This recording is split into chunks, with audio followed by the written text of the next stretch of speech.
Hey, I'm golf broadcaster Matt Adams. The updated and expanded second edition of my book, The Golf Round I'll Never Forget, Golf's Biggest Stars Recall Their Finest Moments, is now available. Readers can expect to march with Arnie's Army at the 1960 U.S. Open, relive Jack Nicklaus's remarkable 1986 Masters win, and be amazed by the Tiger Slam. The Golf Round I'll Never Forget, Golf's Biggest Stars Recall Their Finest Moments. Pick it up where fine books are sold, including BarnesandNoble.com and Amazon.com. And we'd like to welcome everybody back to the Football is Family podcast. And I got a special guest. I got his book right here.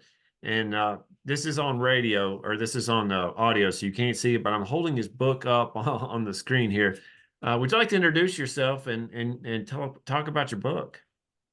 Yeah, I appreciate you having me on. My name's John Talty. In my day job, I'm a national college sports reporter for CBS Sports and 24/7 Sports, primarily focusing on college football. But, we're here to talk about this book that just came out on Tuesday. It's called The Price, What It Takes to Win in College Football's Era of Chaos.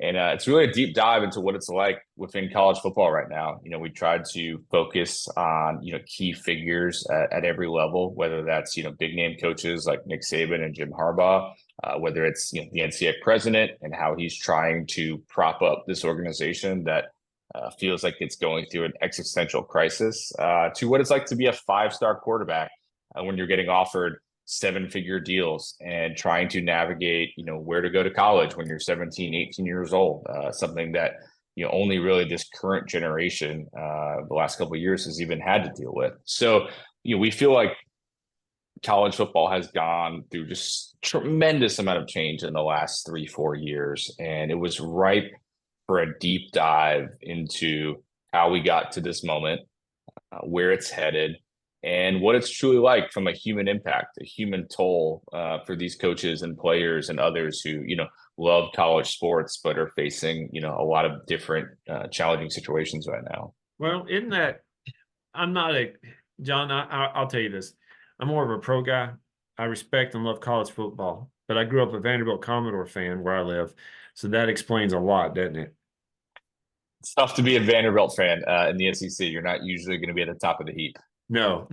I'm going, let's see, not this Saturday, but the next Saturday, my daughter is going to be a cheerleader up there. So I'm going to actually go to a Vanderbilt game, but for her.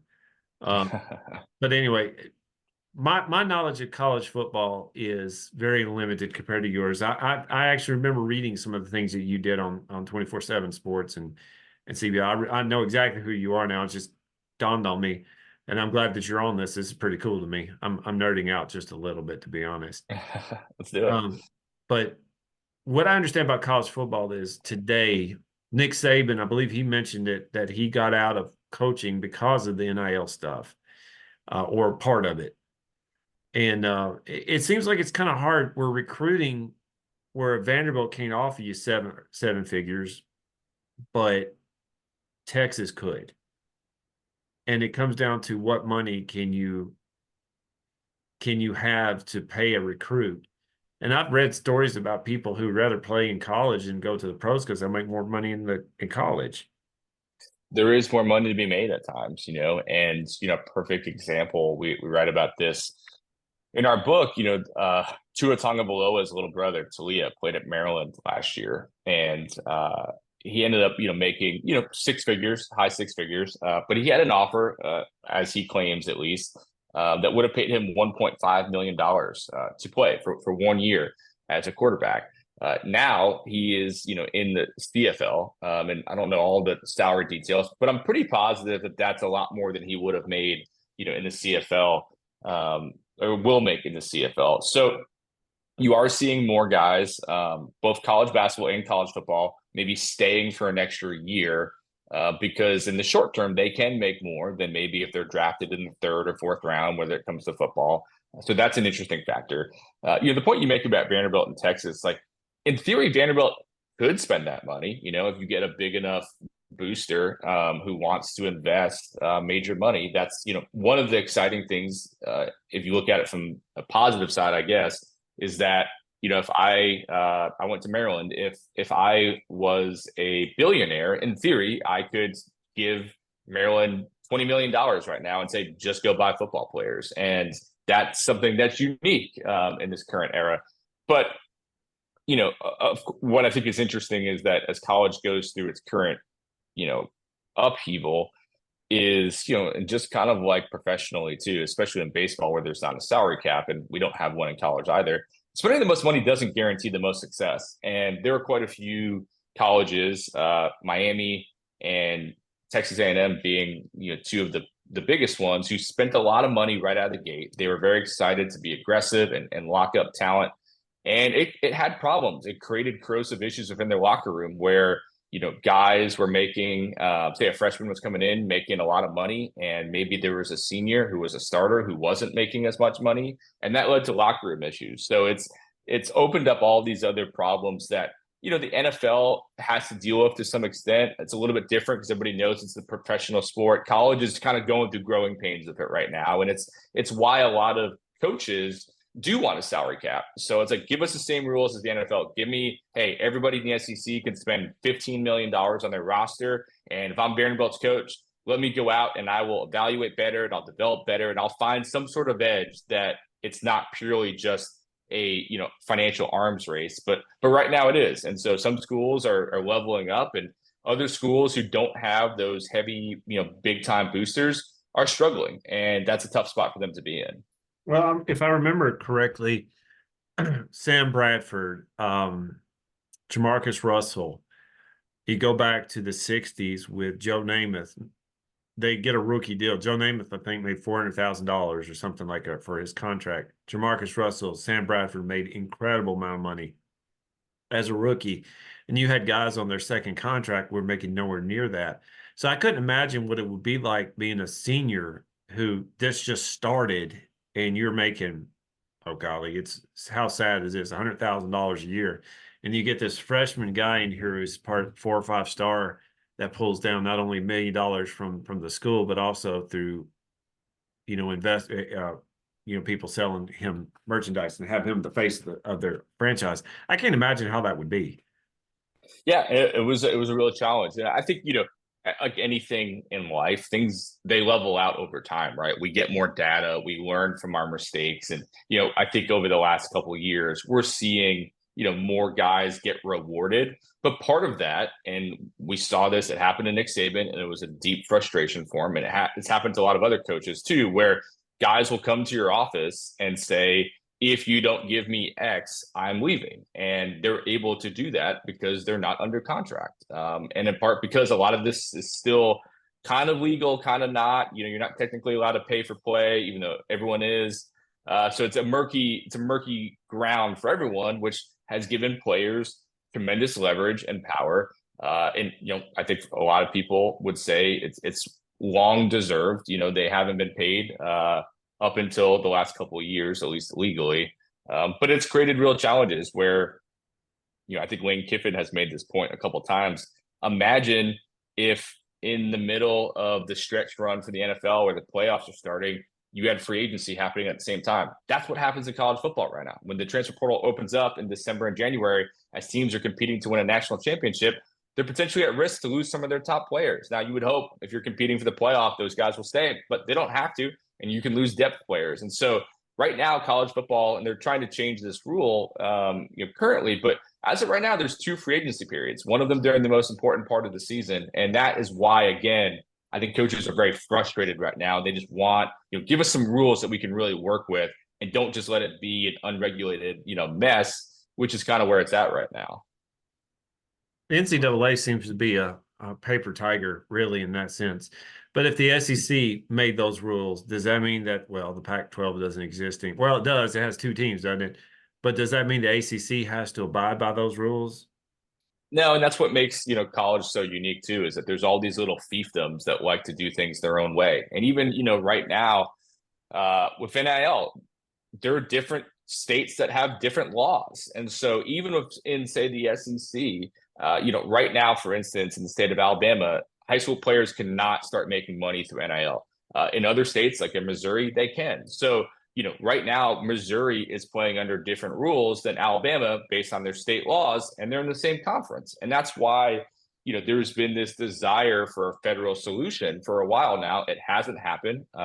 These colleges and conferences have spent a lot of money lobbying in DC. It hasn't led to a passed bill yet.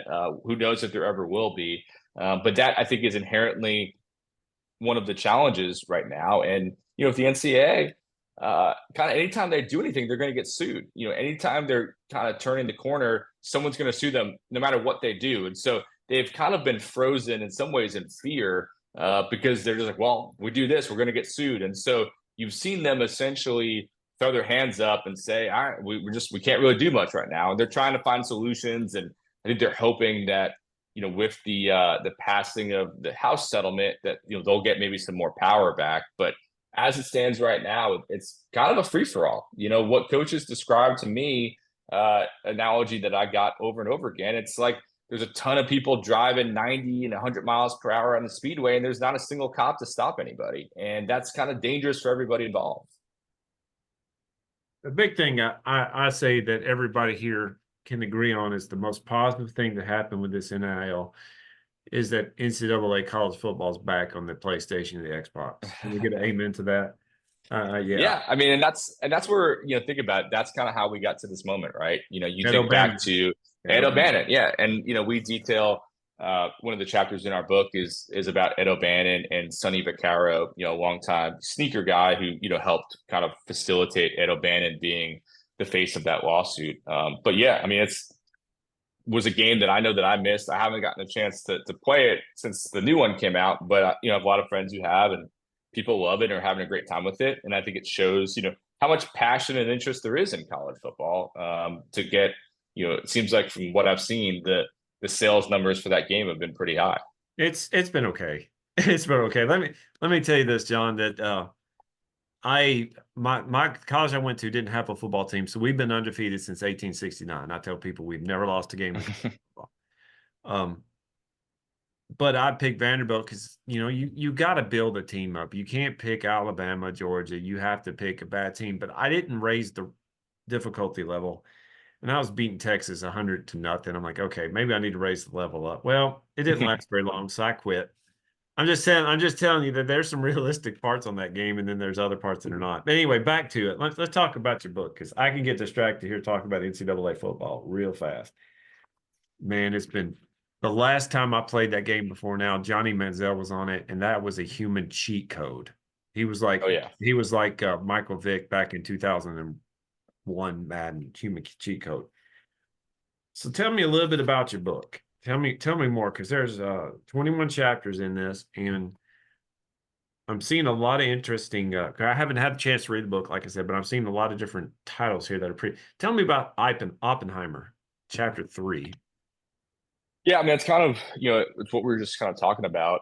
There's a kind of a good quote in there where Sonny Vaccaro says, I think I was Oppenheimer, which a little egotistical, but I think in some ways true, and it details. Again, I think a lot of how we got to this moment and a lot of the people behind the scenes who, helped pave, for better or worse, this current college football environment that we're in. And, one of the people that I spent a good amount of time with was former NCAA president Mark Emmert, and trying to understand, kind of why didn't the NCAA evolve? Why didn't they, do more to try to stave off what a lot of us thought was inevitable? And that kind of refusal to seemingly led to even more problems. And, of course, he's going to give his perspective that, is going to maybe in some ways reflect positively on his time there. But, he just talked to me about just how challenging it was. The exact term he used said that it was like a knife fight trying to get anything done. And that's because, again, I think college sports is so unique in the grand scheme of things, and that there's really nothing like it anywhere else in the world. You go to Europe. I was in Spain this a few months ago, and I was like trying to explain to them what college football is, and they just didn't get it. They're like, wait, like university kids play football? Like, who cares? I was like, well, 100,000 people go to those games, and they're like, oh, okay, we get it now. But they just didn't get it because it's not a thing in Europe in that way.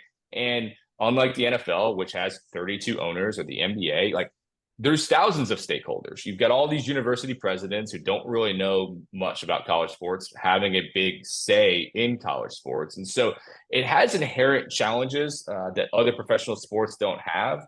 But on the flip side, there were a lot of opportunities to create a system that would be better served than where we're at right now. And instead, the NCAA, for the reasons that it did, fought against these things left and right. And for a while, they won. They won a lot of lawsuits. They were able to hold off all these things.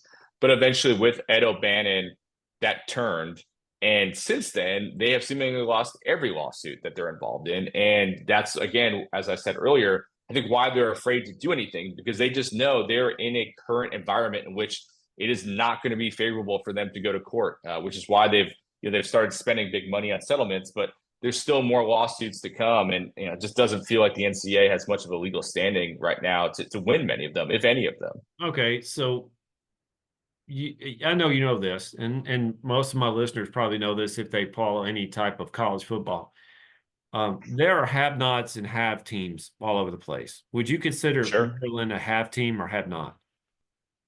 So what's great about Maryland, and I think one of my favorite chapters in the book, is I think they're exactly in the middle. And that is such an interesting place to be in this current college football world. And, I spent a lot of time with their football coach, and he used this analogy, which, I'd never ever thought of college football in this way. And it's kind of funny, but it made me think. And he explained to kind of like what it's like right now to be at Maryland. And he said, at the top of the level, your Alabamas, your Georgias, your Michigans, like that's Saks Fifth Avenue. That's the elite. They're able to get the top clients, all these different things. He said the level below us, like a school like Charlotte, that's like a Target, a little cheaper, attracts a little bit of a different client, very popular. There's reasons to go there. And he said, we're kind of Macy's. We're stuck in the middle. We're going to lose some of our top players to Alabama and Georgia if they want them, because it's a bigger school and they have more money. And we're going to lose some of our maybe our backup players to a Charlotte, because they can offer them starting spots and bigger opportunities.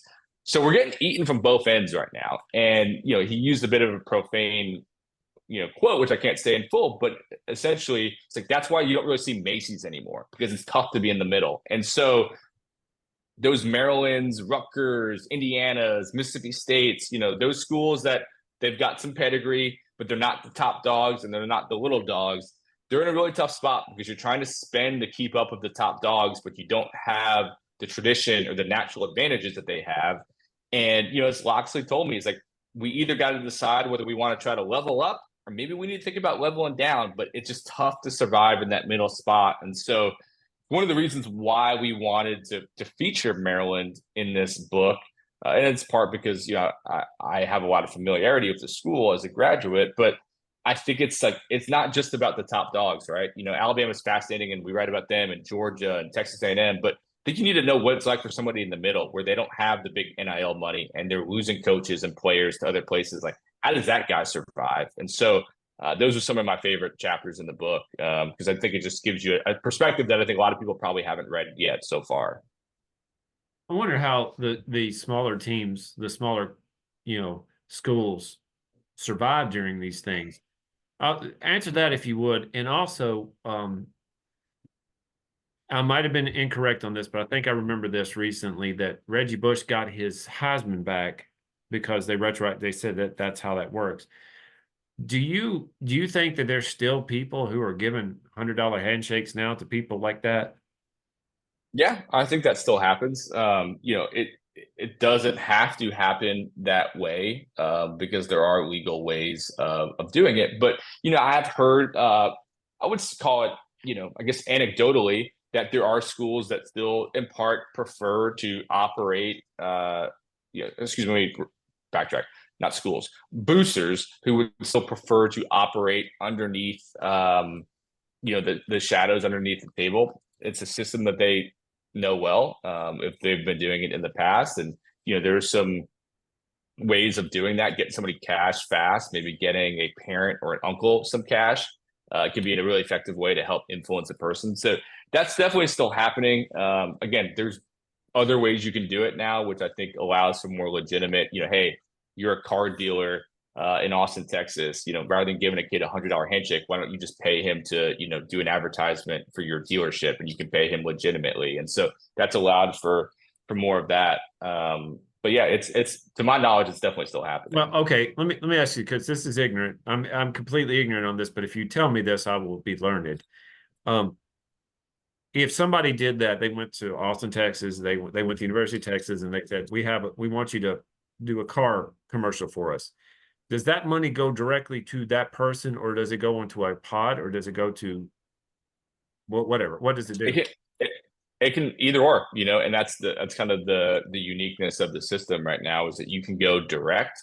Some of these people are kind of paying into a pool. Part of that's collectives, and there's different ways to do it. We explain this kind of stuff in the book because I do think it's a little confusing for people. But you have an option of, say, hey, I'll use Vanderbilt. I'm going to give $1 million to Vanderbilt's collective. Use that as you choose, right? I'll put it into general fund. You disperse it how you feel is necessary. That's one option. You can go direct, and a lot of kids now have agents or marketing reps or things like that, especially if they're prominent. So you can just go direct to their marketing agent and say, hey, I want to, Texas QB Quinn Ewers was just in I think a Dr. Pepper commercial. You go to him, I want him in a Dr. Pepper commercial. It's going to cost $300,000 hypothetically, and you just pay that money, direct to him. The other thing that's interesting, it's kind of a combo of the two, is that sometimes, right now with the transfer portal and recruiting, say a kid who's really good pops into the transfer portal that maybe they didn't know was going to be there. What you see at times is the collective might go to a booster that they know has a good amount of money and said, hey, so-and-so from Georgia is now available. We didn't know he was going to be, but he's available. We want him. Would you be willing to kick in $250,000 to help get us this kid? And that guy might say, okay, if you can get him, I will kick in $250 of whatever the total price might be. And so that's a very specific kind of one-to-one transaction as well. So there's a lot of different ways to do it. Overall, NIL was intended to be a way for kids to capitalize on their name, image, and likeness, which was initially intended to be, again, more of that, hey, Johnny Manziel, you're a huge deal. We'd love to do an autograph signing with you because people want your autograph, and I will pay you $10,000 to sign these autographs. That's what it was supposed to be. It's evolved way past that. A lot of these guys, especially football players, don't have that much marketing value, to be perfectly honest. Certainly not relative to what they're getting paid. And it evolved into a way to just pay for play. That's where we're at. It's these guys, some of which might get seven-figure deal. I can promise you they're not worth 7 figures in marketing value. Those guys might not even tweet that much. They might not even have an Instagram, but they're dang good football players. And that's why they're getting paid that, because they're valuable to the football program. But it's gotten skewed a lot past where it initially started. And I think that's another reason why people are frustrated. Like, hey, this is not what we intended this to be. Okay, in this area here, and thank you for explaining that to me. In this area, I live in Middle Tennessee. We have Vanderbilt, which is the SEC school here, which it shouldn't be, but it is. We have Middle Tennessee State, which is a pretty good size institute school. We have TSU. My sister and my dad went to TSU.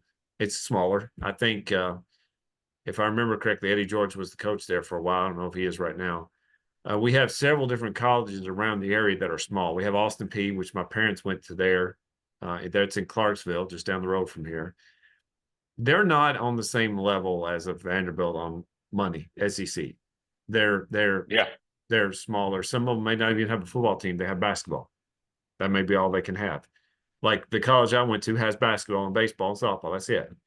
How does a team like an MTSU, which is a good size 30, 40,000 students, but they're not SEC caliber, they're not ACC caliber, how do they compete?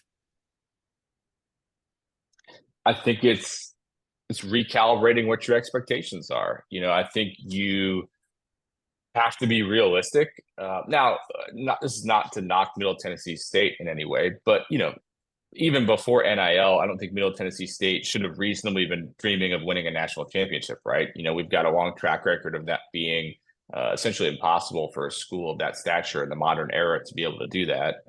But I think you have to come to grips with what you can reasonably do, what the expectations are, and what the priorities are. And I think what we're seeing right now are schools starting to figure that out a little bit. And you mentioned schools that might only have a basketball team. In some ways, they have an advantage, right? It's easier actually to raise a little bit of money for basketball because there's less players. And if you have one or two really impact players, you can have a huge impact. And so we saw a school like Villanova, which has had tremendous amount of success in general. They've prioritized basketball.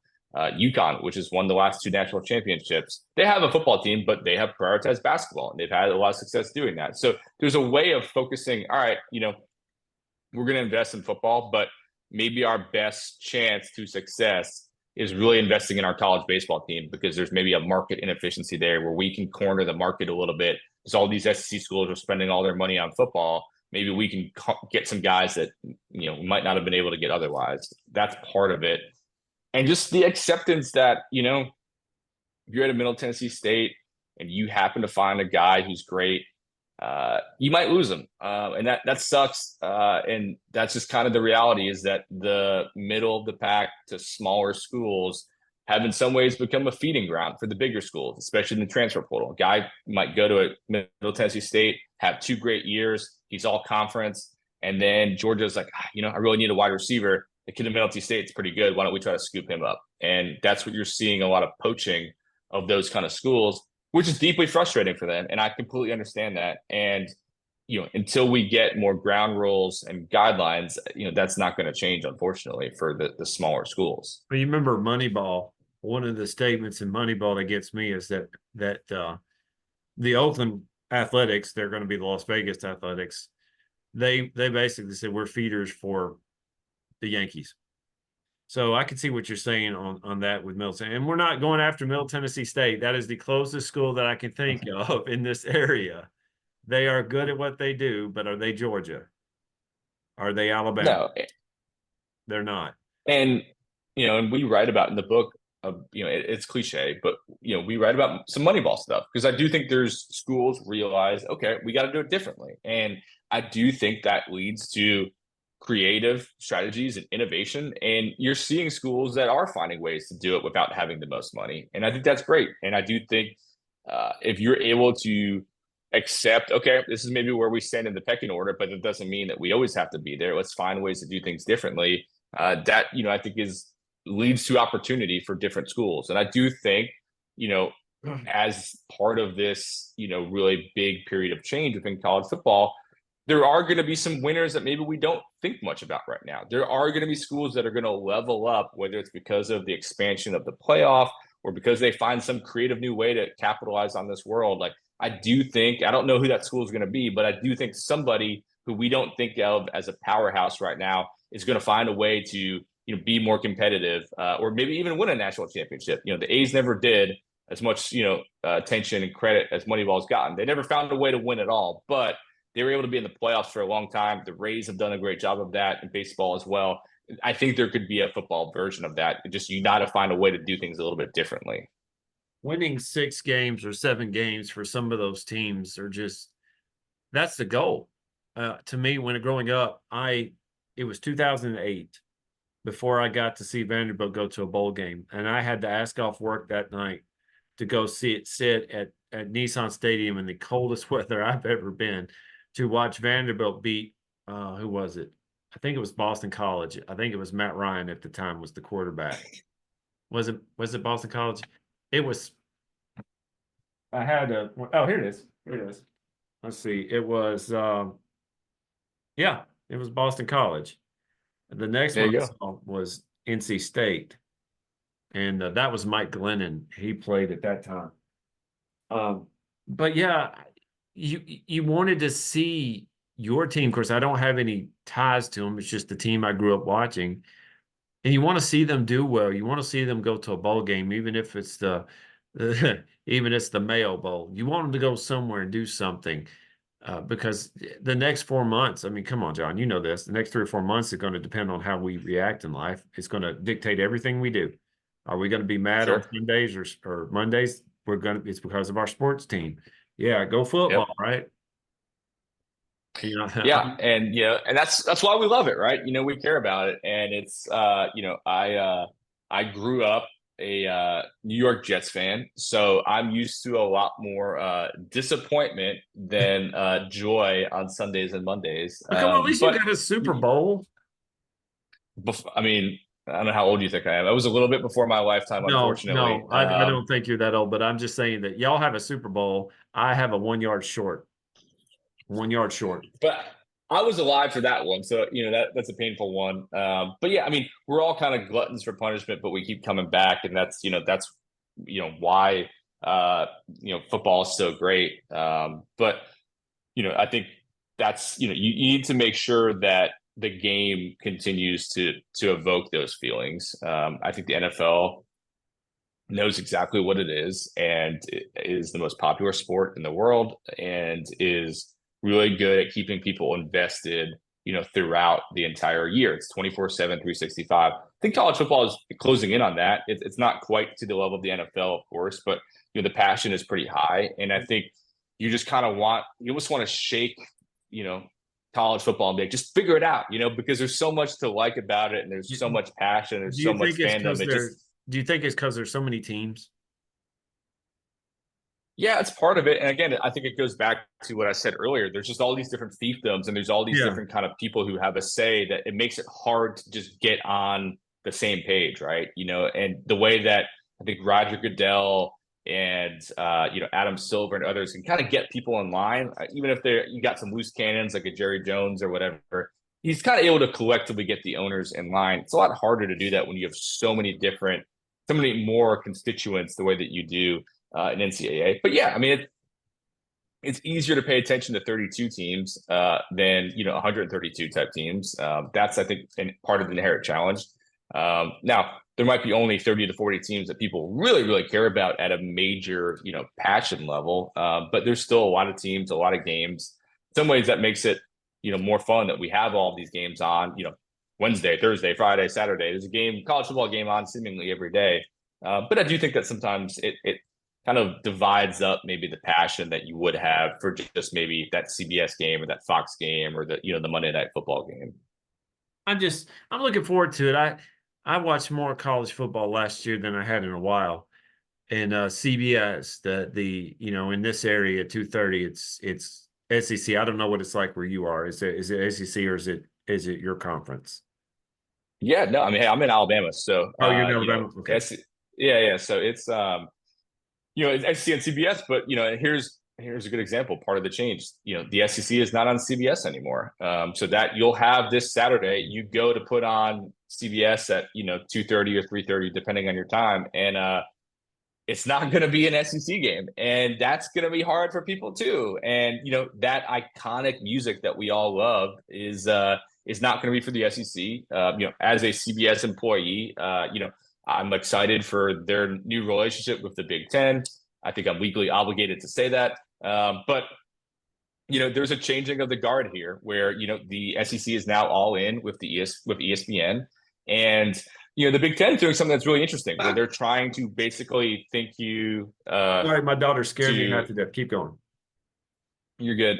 The Big Ten has this thing where they are going to have games on all day, where there's going to be an early Fox game that's really important. There's going to be a 2:30, 3:30 CBS game that's going to be really important, and there's going to be a primetime NBC game. So they've taken a different strategy of trying to get all of these three major networks to push them, whereas the SEC has gone all in at ESPN, and so you might see that reflected in some of the way that those conferences get covered. But it's another change of the guard right now. And we've got just a few more minutes. Again, thank you for not laughing too hard as my daughter gave me a heart attack.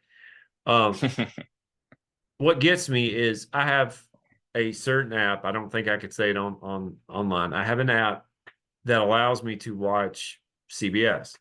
My Titans games, they're on that app. I watch that. I'll watch it on my TV, not on my phone anymore, but on my TV. I don't necessarily know if I'm going to buy another app to watch my SEC teams. I just don't know if I'm going to do that. So you may be all in on one network, but doesn't mean that the fans are going to follow you along that way. And that's, I think that's one of the other factors, that's happening right now. And, we could probably talk for an hour about all of the TV impact on college sports and, how that's changed things with conference realignment and all those different things. But, yeah, I think that's going to be interesting.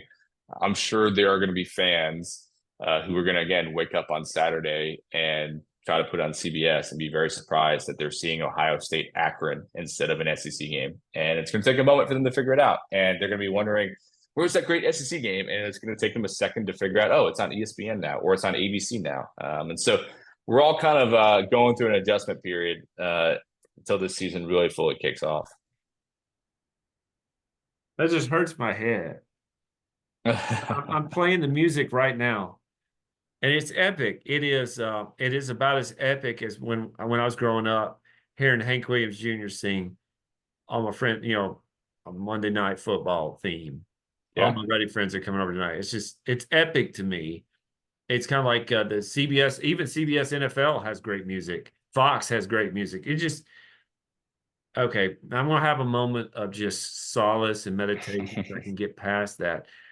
Before we end, number one, I enjoyed this. You are not only you're an awesome writer. Like I said, I remember reading your stuff and hearing your stuff, but also you're an awesome guy just to talk to. And I do appreciate you coming on this program, Mr. John. Now, tell us about your book and where they can find it, and I'll make sure I put it in the show notes.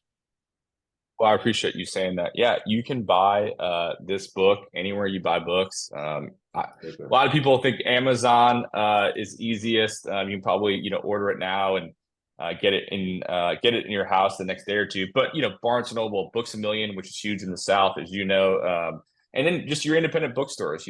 I'm sure they have it, and if they don't, go in and ask them, and they'll order it for you. Whatever is most convenient for you, we fully support. But again, the book is called The Price. It's by John Talty and my co-author, Armin Katayan. I think if you've been in any way interested in kind of what's going on in college football, what's it like, why did Nick Saban leave college football, what happened to Jim Harbaugh and the sign stealing scandal, all those big topics, this is the book that I think is for you. And I think if you love college football, you're going to love this book. Thank you for coming on, and we'd love you to come back on later on if you're able to. Would love to. All right. Thank you. And thank y'all for listening to the Football's Family Podcast. Hey there, sports history fan. This is Arnie Chapman, a.k.a. the Football History Dude. And I hope that you enjoyed this recent episode presented by the Sports History Network and were able to learn some good old-fashioned sports history knowledge nuggets. I started the Sports History Network back in 2020 with the mission to help podcasters find a community of like-minded sports history nerds, as well as helping aspiring podcasters to start their own shows. We have a little bit over 30 shows on the network right now covering all sorts of sports history, but as far as I'm concerned, we're just at the toothpick in the ocean moment, that can't even figure it out because there's so much more coming. We wanted to create the ultimate headquarters for sports yesteryear, starting with Podcast Network and our website, but we're going to continue to move into other mediums as well. And here's the cool part, because we want you to be part of our team. So if you're interested in starting your own podcast, or maybe being a guest on one of our shows, or who knows, maybe even writing an article for us over on the website. Seriously, all you gotta do is reach out to us on the contact page over at sportshistorynetwork.com. You can be as technologically savvy as a Neanderthal tapping on a stone trying to figure out this whole hieroglyphics thing back in the day. Again, it doesn't matter, because even if you don't understand the whole podcast space, we have a production team that can pretty much help you out with doing everything. All you gotta do, head over to sportshistorynetwork.com, head to the contact page, fill it out. That message goes right to me, and I'll reach out to you as soon as I can. But for now, dude, I'm through if you're through.